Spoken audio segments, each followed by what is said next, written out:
Mari kita sudahi kebodohan ini. Jangan biarkan bangsa ini dibutakan oleh narasi murahan hasil pesanan para pecundang politik. Jangan biarkan kegelapan yang mereka klaim justru menyelimuti logika dan nurani kita.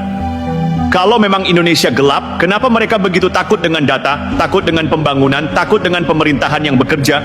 Yang gelap itu bukan negeri ini, tapi hati dan otak orang-orang seperti Marcella yang menjual opini demi kuasa. Oke?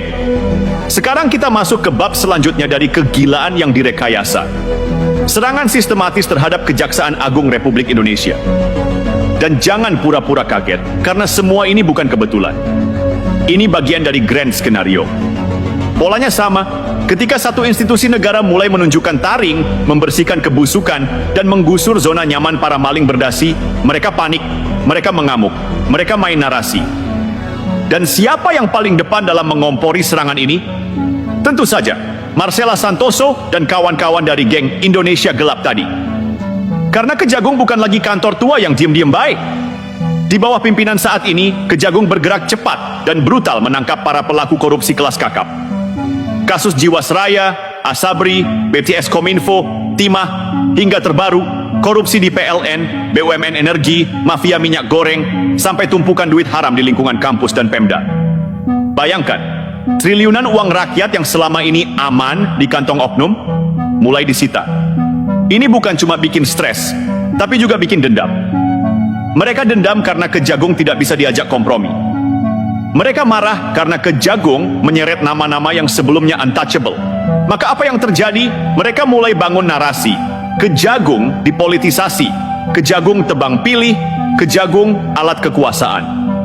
Padahal selama ini mereka yang ingin menjadikan hukum sebagai alat mainan politik. Disinilah Marcella beraksi. Melalui jaringan medianya, dibuatlah berita berseri soal Kejagung yang katanya main kasus, ditunggangi penguasa, bahkan melindungi pihak tertentu. Lalu diblast oleh ratusan akun Twitter, TikTok, YouTube.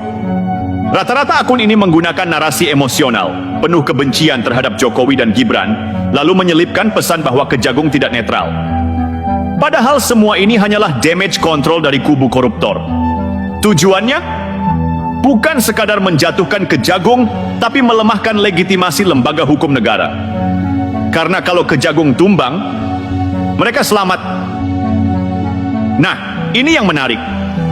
Dari laporan bocoran intelijen dan investigasi independen, ada dugaan aliran dana gelap yang digunakan untuk mendanai kampanye hitam terhadap Kejagung. Uang ini berasal dari kantong gelap pelaku mega korupsi yang sedang dibidik, elit politik lawas yang merasa terancam, dan jaringan LSM demokrasi yang ternyata punya keterikatan dengan korporasi asing yang terganggu dengan nasionalisme ekonomi Indonesia. Dan lagi-lagi, Marcella disebut sebagai kurir narasi. Dia tidak sendiri.